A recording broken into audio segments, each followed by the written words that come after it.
All right, so for the next about 10 minutes or so, I'll give you an overview of the program. And then, as I mentioned earlier, I will introduce our fellows. And so I've left that piece specifically for when they come on, so that they can share with you their experiences on the program.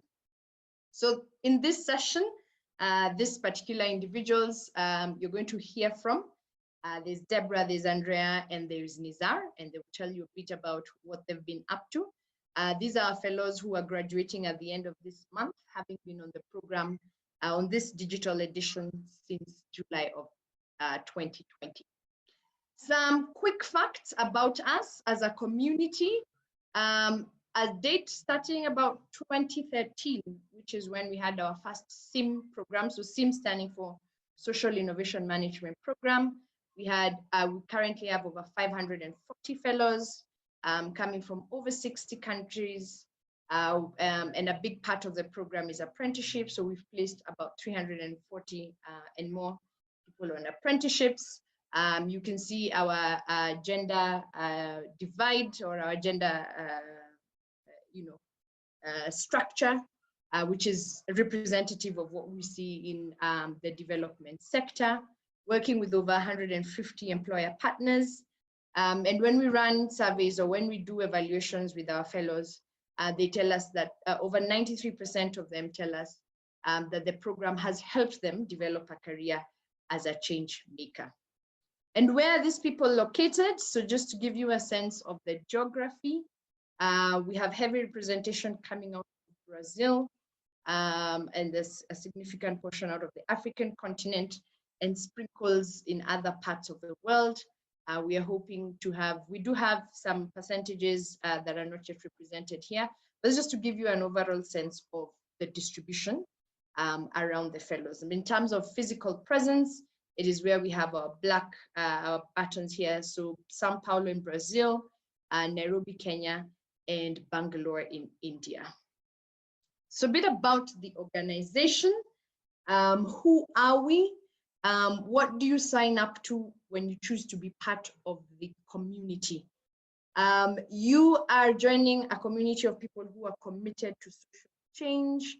You're joining a community of like-minded individuals who have a shared or a common ambition to solve some of the world's most pressing challenges, whether it is in your home country or outside. So that is the general vibe that we have across the community. Now, a bit about the program. So the postgraduate certificate program, so very important for us to know that it's a postgraduate certificate, and it's a program that runs in English, and it is open to people from all over the world.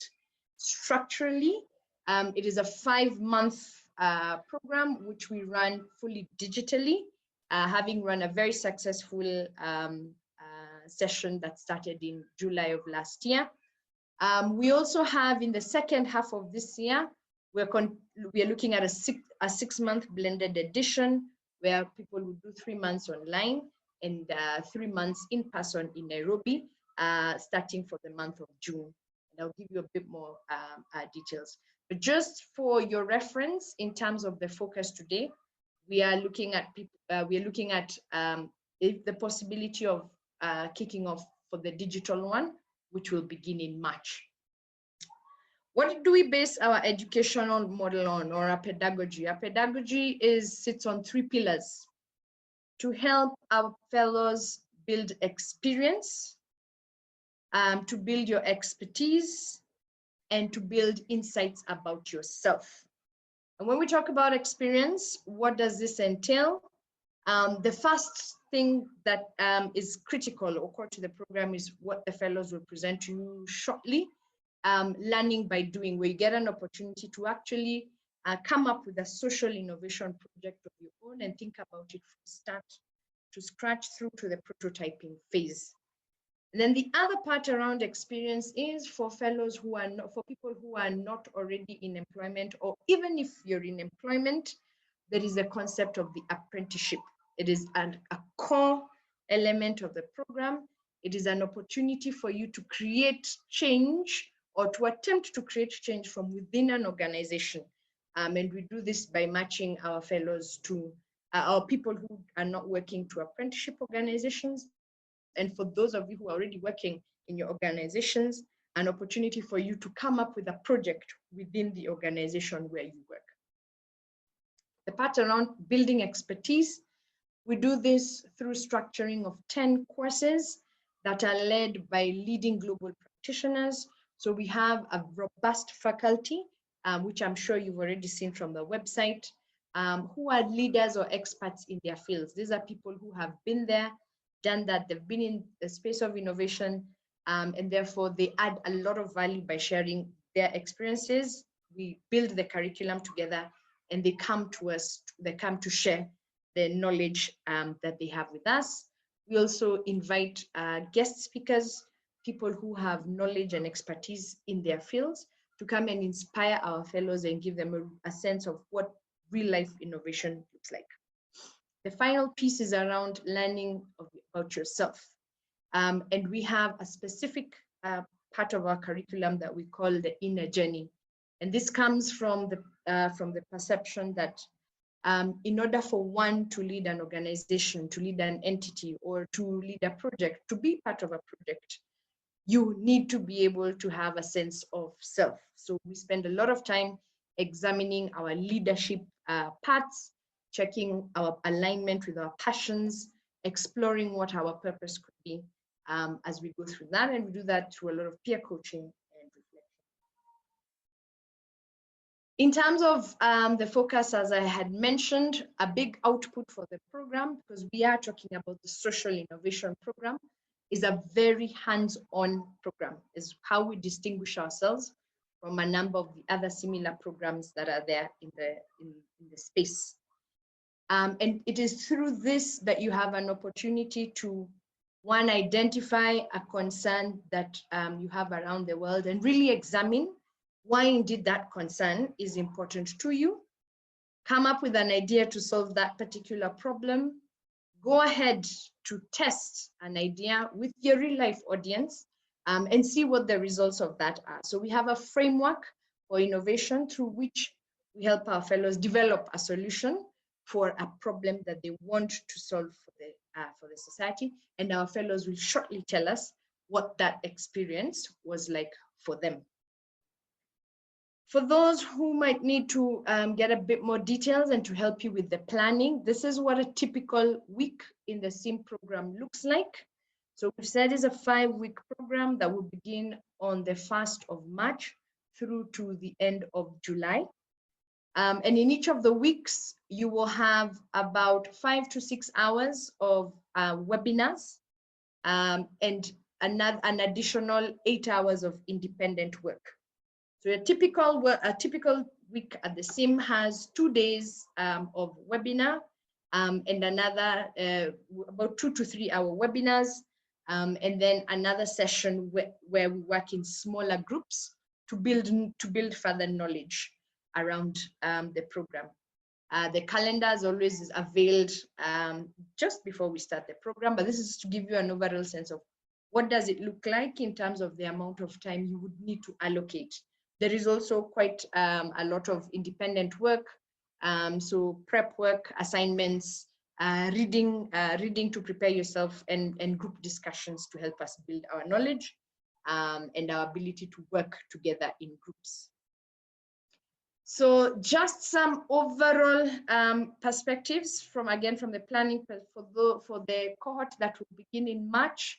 Our application deadline for those who would want to be considered for scholarships is January 31st. The program starts March 1st, and we should receive all applications by Feb 15th, and we close the program at the end of July.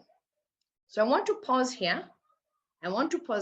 And now take us to our fellows, our wonderful fellows, who will give us a sense of what was that thing I talked about when I talk about the output of the program, the actual tangible thing, the innovation, getting to be. So you've been a student of innovation for the 5 months. What does that actually look like? And I'd like to introduce Andrea to kick us off. So Andrea, just introduce yourself, and then as we spend the 5 minutes just to give us a sense of what did the innovation journey look like for you and the experience on the scene? Welcome, Andrea. Yes, hi. So my name is Andrea. I'm based in Los Angeles, California at the moment. Similar to, I think, some people here, I left my job shortly before COVID happened and kind of got thrown into the uncertainty of life, I guess you could call it. And so through the Amani experience, I built this project. I could share my screen. So through the program, we kind of go through this thing called sensing, and the line is never kind of a straight line, and you kind of go through multiple different areas of interest. And my interest was kind of in sustainability, and I was looking at how could we educate people on becoming more sustainable. And there was definitely a lot of back and forth and a lot of diving deeper into various areas to understand where I could potentially come up with a solution that addressed the problem systemically. And then from there, we define the problem, and the problem being one of the core parts of kind of like the ASIF journey, which that you'll kind of like learn about. So we're looking at how young people in the US who aren't aware of climate change, and looking at how to help them understand that their choices could potentially impact a more sustainable future. And then as you kind of dive deeper into all of the different areas that you're looking at, you come up with opportunity statements. How might we statements? So how might we help millennials in the US understand how their consumption habits impact their future, so that they may be encouraged to make more sustainable choices? And through research and talking to people and just various conversations, I think you get into we did like idea networking sessions that then brought about the opportunity.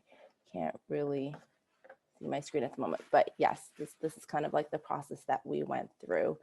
And through all of that, I kind of bounced around, and I had to realign with my initial burning and why I decided to kind of join this program, which led me back to a part of the program that Pauline was talking about, which was like the inner journey.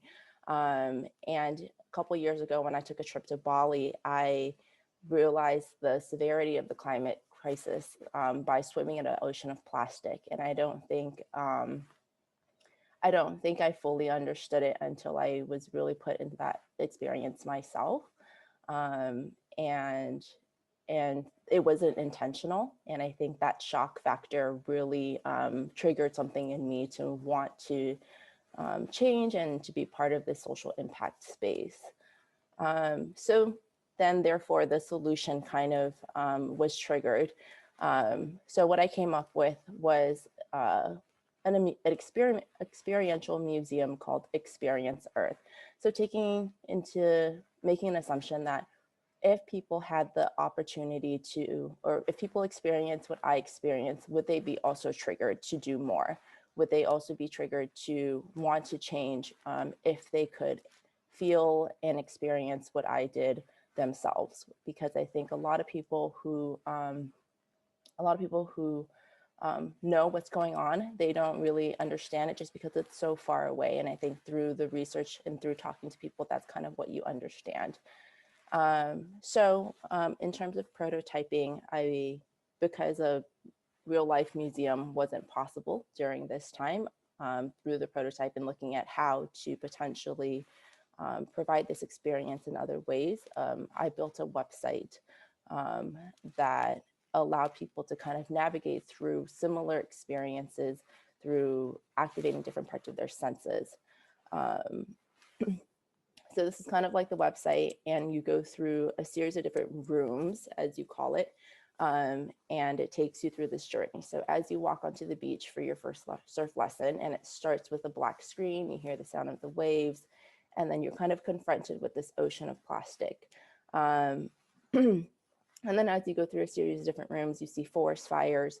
But then at the end of it, instead of just talking about the negatives of what climate change is and where we are and kind of being a putting people in a depressing mood.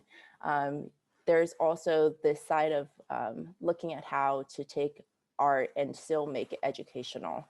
So there is rooms that are made out of like recycled flip-flops or recycled sandals that is still beautiful that people want to take pictures with. And there's obviously installations like this around the world, but to kind of put that all in one place, right? And then to educate people from there that they can make more sustainable choices by giving them information on other options, such as there's a company called inaugural that does sandals from recycled tires. So just giving these people these resources that they can look at when they're looking at consuming, in general. So this is kind of like the prototype and the solution that I came to at the end of my project. And yeah, and overall, I think, as Pauline kind of showed you before, my experience mainly, one of the biggest things is that this network of people has been so special, this community of people. And I think like through this uncertainty, it's been super grounding to have a group of people that you could always count on. And I think like, for me, I came from the private sector, and I think in this very competitive world, I don't think I realized that there is in this space, everyone that's willing to help each other, anyone that's willing to kind of always set up a call or connect you with someone. And I think not only is it just that community, but there's people all around the world, and everyone is just so welcoming. There's people that you'll meet through the community that you will never have met in your life, and they'll be like, come and stay with us or anything like that. And so this idea of like one family is really special. And I think like that, along with many other things, that was one of the key highlights of my experience. So yeah. Great. Thank you very much, Andrea. Thank you for sharing your experience with us. Nice to meet you, Fabiola. We will share the recording so you can watch what you missed after you leave. So thanks, Andrea, for sharing that with us. And as she shared, by the time she was coming to the program, she was already part of a hectic corporate environment. So I guess in the next couple of minutes, we can also open so that you can ask her very specific questions. Deb, you're up next. Tell us about your project and your SIM experience in 5 minutes. I need the permission to share my screen too.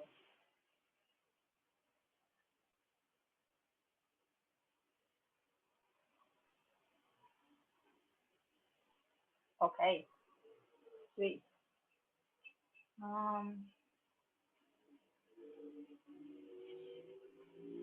Maybe start by telling us who you are, where you come from, what you do. Awesome. Yeah, that's a good kickoff. So, hi guys. I don't look like, but I'm Brazilian. So I'm based right now here in São Paulo. However, I'm gonna move to another country next week. Hopefully, my COVID-19 test I'm gonna do well, you know. So anyway, so I was part of the first team edition, and we just have finished the program, and I'm gonna present my final project, my social innovation project for you guys. Okay, can you see my screen, right? So my social innovation project called Minha Fala, which in English I would say if I can translate it, it would be my speech. But of course, my journey with Amani did not started with my project. So at the beginning, to be honest, I always have been involved with social impact, but for years and years, it used just to be a hobby for me, meaning that I used to do a lot of volunteer jobs. I used to work in the private sector too. And every time, or usually, I used even to feel lost about, okay, what impact and what sector within the social impact industry I really can work and I really want to dive in, because all the problems around me used to bother me. And then I just used this meme because it was pretty much how I used to feel before money. I was like looking around all the time and try to help somehow. And then like my journey with money it started, and throughout the program, I would say that the three phases of the program that it was really remarkable for me. It was the burning. The burning is when we have to identify, okay, we think so many problems around us. What is the problem that really burns inside of you? And I realized that I have never asked myself, what is the problem that really burns inside of me? There are a lot of them, but why is the one and why is that? And then we have the sensing that once I identified my problem, and it was pretty much related to a memory about my life, just like Andrea, sometimes we just face so many things in life and we don't stop to realize how that memory impacts the person that we become. And then after this reflection, I went to the sensing phase that is part of their money program.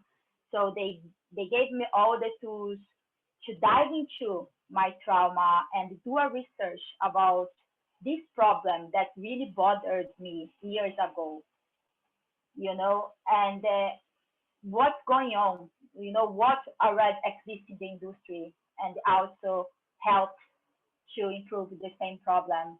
And then I finally started to the idea phase of the program. And since now, I know no one is asking me for tips, but I would say if you join the program or if you want to do your own burning and sensing journey, always make sure that you are surrounded by friends, and I would say it was essential for me to feel that I was not alone, that even that the problem, it was from me and it was my trauma, I was not alone. And it was also about understanding that I am passionate about the problem and not about my idea. It was about putting my ego aside. And ideally, you might think, bang, then I just did my social innovation project, but not.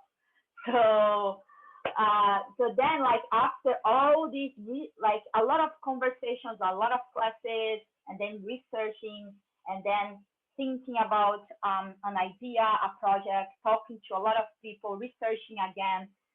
Then when I looked at the calendar, because the program, you might be thinking, okay, like 5 months or 6 months, you probably have a lot of time to develop a project, but no, because there are a lot of research before, And when I look at the calendar, bang, I just had 1 month to develop everything. But luckily, we always have a mentor with us. In my case, it was Flavia. And but then we have like talk with our mentors all the time. And it was very useful for me, because in 1 month I had to find 8 foreigners, a Brazilian NGO to partner up and set up all the projects. But everything, all these things, all these running and crazy times, and also a lot of learning to finally create these moments. So pretty much my project, Minha Fala, was created because years ago I was not capable to speak in English.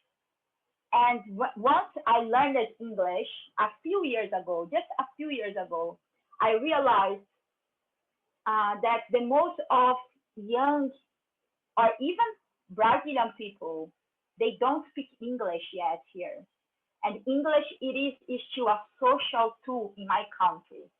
Therefore, only 1%, and this is what I learned in my research, only 1% of the whole Brazilian population speaks English fluently.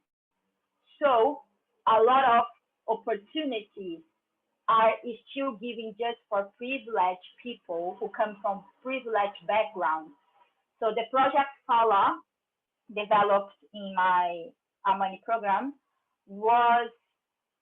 it's a bridge that connects young students from the Brazilian public education or from low-income communities to foreigners who speak English and are interested about to learn Portuguese and about Brazil. And this is the pilot of my project. We did 9 meetings, 8 foreigners, and I found an NGO who brought me these amazing students to be part of the program. And my experience with money, so it is very valuable for me to feel that I am not alone in this journey. I come from a family that I was raised knowing that I should go to school, university, and then find a great job, a formal job, and stay in this job for my life. So, being part of being a change maker has never been inside of my home dialogue. So being around people just like me who also want to work to make a difference raise this feeling inside of myself. I'm more confident, I'm not alone, and I am walking my talk. I just don't talk about social impact. I know that I also can be part of this impact. So thanks so much, guys.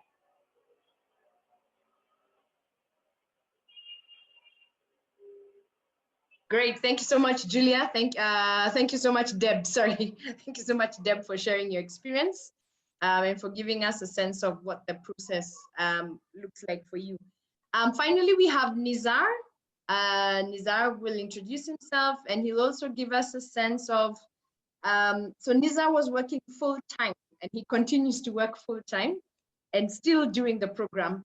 So I think it will be interesting to hear his perspective of what that balance looks like. Somebody having a full-time job, he has a family, he has obligations with the government, and he still managed to go through the same. So Nizar, welcome.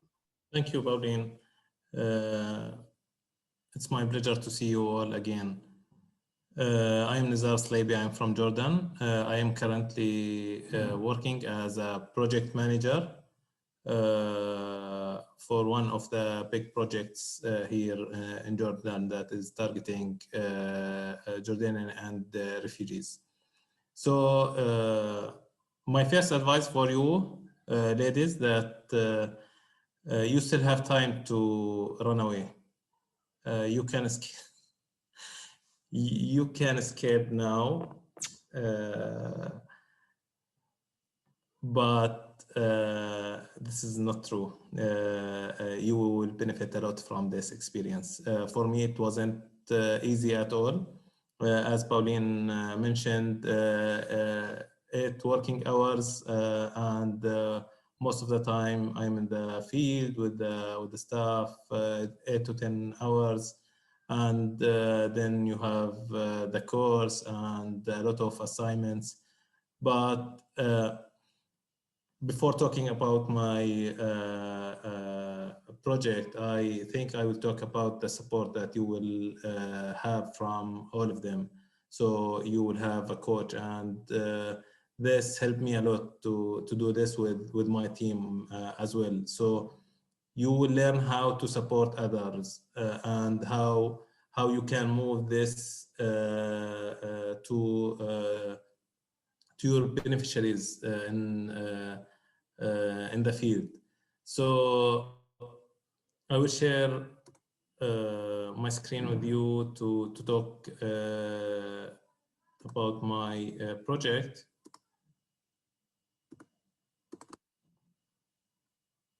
And I will start directly from the how might we. So as you learn, or as Deb and sorry, sorry, I can't. And Andrea, sorry. Talked about the process and the sensing, burning, and etc. So for us here, we face the problem with the unemployment rate, and there is we try to find how we can increase the number of micro business owned by youth, because the unemployment rate jumped from 15% to more than 25% here in Jordan in 3 to 4 years. So especially between female youth. So we try to find how might we increase the number of micro business owned by youth, especially female youth, in a way that allow them to generate income instead of being a burden on their families and communities. I have a lot of interviews with different stakeholders. We have a male youth who has or who established his own business. He left the company that he used to work in, and he started his business. There was a lot of problems during the investigation and during the different stages of the research about the problem and why the youth are fear of establishing their own businesses. So there's a lot of burdens, government burdens. There's no loans from the institutions, the microfinance institutions, and they are fearing of facing jail if they take a loan and they cannot afford and pay the installment every month. So we have interviews with youth, male and female, and also with a microfinance manager who is talking about his point of view about this. The ladies, our focus, the female youth, she said that I am not interested in establishing my own business. My mother faced the jail because she couldn't pay the bank installments. And this was a big issue here among the ladies and the female. More than 55,000 ladies faced the jail during 2017 to 2018. And after that, there was a huge drop down in the number of businesses, the new businesses started. On the government side, the Ministry of Labor, they said that now, according to the current circumstances, the self-employment is the only way for youth to generate income and to start having new opportunities in their communities. After this series of the interviews and surveys, we tried to analyze the problem and find the root causes for this problem, and we find that there's a lack of entrepreneurship skills among youth, the education and the gap between the education and the market. As I mentioned, the administrative burdens, the funding system.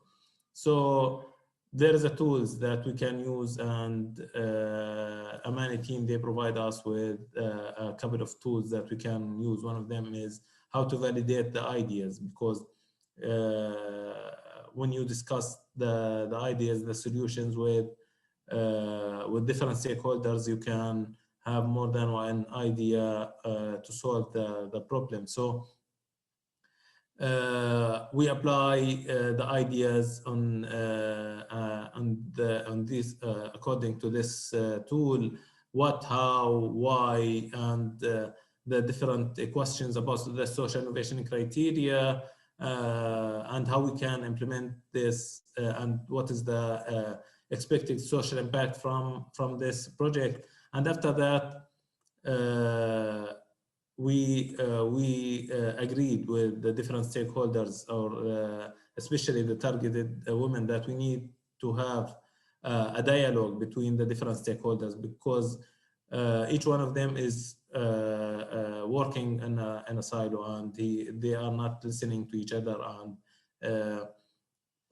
they cannot find a common ground between them. So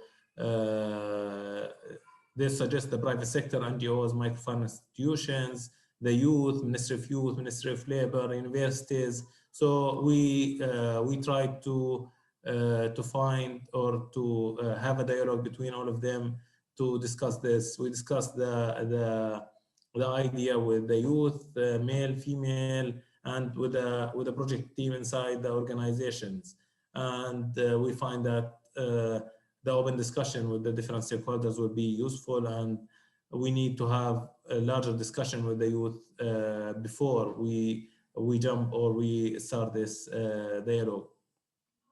And according to this, the expected social impact for this intervention would be that the employment raises the social status of female and empowers them more than unemployed female in the home as well as in the society. So we will help them to be more productive in their communities. And this helped us a lot also, and there was a lot of learnings about stakeholders, encouraging them in different stages, the split, the using of the different tools, the facilitation. Before we think that we have the full understanding and we can put the solutions. But after going through the process, we find that we don't need to jump to the results before we collect and analyze the data from the different resources. The last thing that we learned during this process, that trust the process. This is the unique code for this program. We need to trust the process, and this is a very interesting and very important thing to learn. I hope I explain the project and give you a clear overview of the project. On the personal level, I benefit a lot from this course, and I start transfer this knowledge to my team and the staff inside the organization. Thank you all. Great. Thank you very much, Nizar, for sharing your experience. As Flavia is saying, we're always very proud of our fellows. And it might sound straightforward, right? They've been able to articulate what they worked on for that time period. But I would want to add some additional elements. There are a lot of people in the world who are passionate about saving the world. Passionate. I think every second, third individual, people sitting in this particular call are all living for the salvation of the planet in one way or the other. What we posit at Amani Institute is passion is not sufficient. It needs to be coupled with process. And that is where the SIM program fits. Giving or sharing with the fellows or people who join our programs, whichever one they do, a process for which you can truly examine the issue that you are really passionate about, examining why you are passionate about that. And why this is important is because if you, the process of change making, and we say this constantly, and for those of you who will join the program, because I'm very convinced that we'll have a lot of people joining the program. The process of change making is long, it's hard, it's tough, and it is very satisfying, but it does not happen in a day. And so for you to be able to sustain your energy, you need to be truly clear on what it is that you burn for and why that thing is important for you, because that is what keeps you going. That is what always sits in your fuel pack. It fuels you through the journey. And then the second thing is a process, a set of stages that help us. And we're often reflecting and thinking, and a common thing you will hear our fellows say, if only we do this, we walk these steps as we are doing our day-to-day projects. I work in a big NGO, and looks like we missed a whole set of stages. We started with a solution where we started with an intention where no one was very clear where it was coming from, or it was based on our understanding of the worldview. So we challenge those notions, and we do this by sharing with you a process that gets you to really think critically from the get-go. Why is this important? Why is it important to the world? Most importantly, why is it important to me? Once you have that grounding, then we walk you through the next steps. So doing an in-depth research, and we use human-centered design thinking. We borrow a lot from human-centered design thinking because we're solving problems for the world. So why would it start with our perspective, right?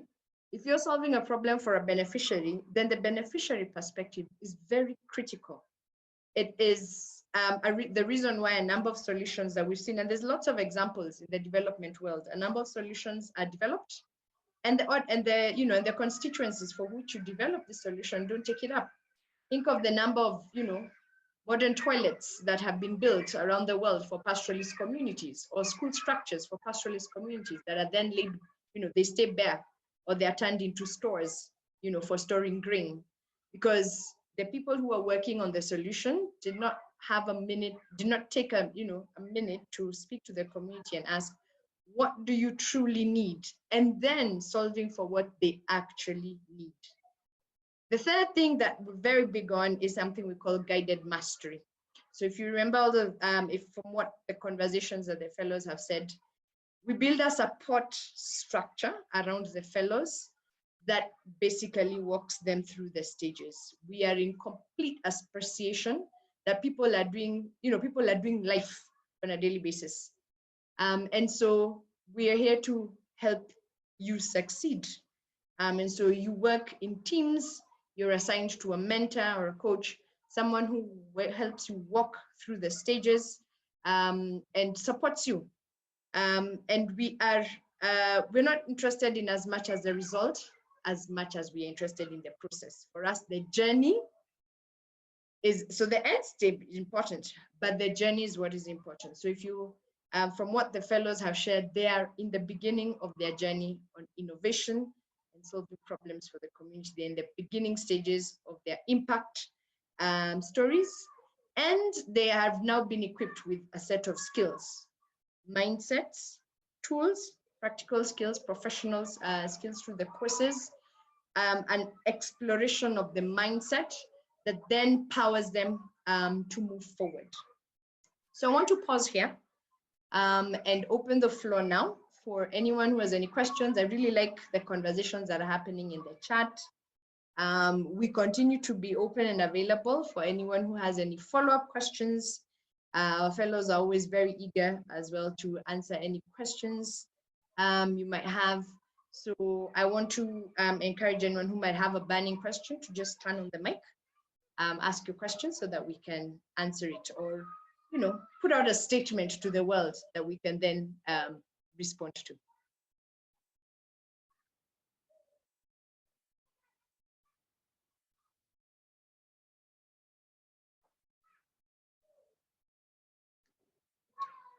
All right, looking in the chat. Yes, Christabel. So human-centered design, as well as a combination of other things, systems thinking. So our framework is a combination. It borrows from a number of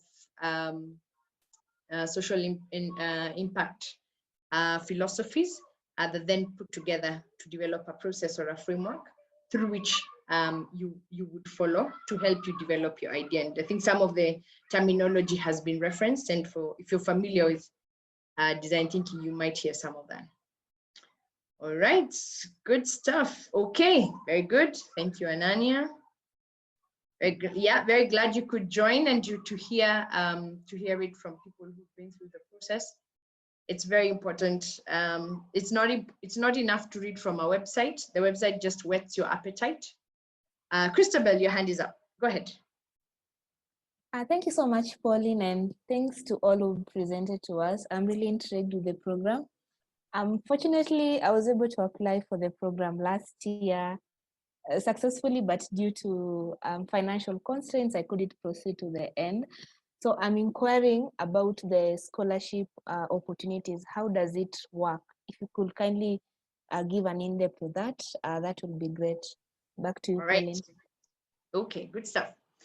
So the application window for scholarships is currently open. So the first step in being considered for a scholarship is to apply within the scholarship window. And the scholarship window will close by January 31st. So if you would want to be considered for a scholarship, please make sure you apply in that time frame. The other consideration, so scholarships are offered on merit. As you can imagine, the pot is limited. We always say, Tamani, there are two resources that are limited in the world, time and money.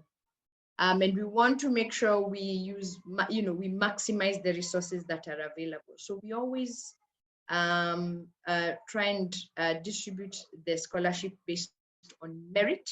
And we try and extend it to fellows who truly are unable to raise the fees.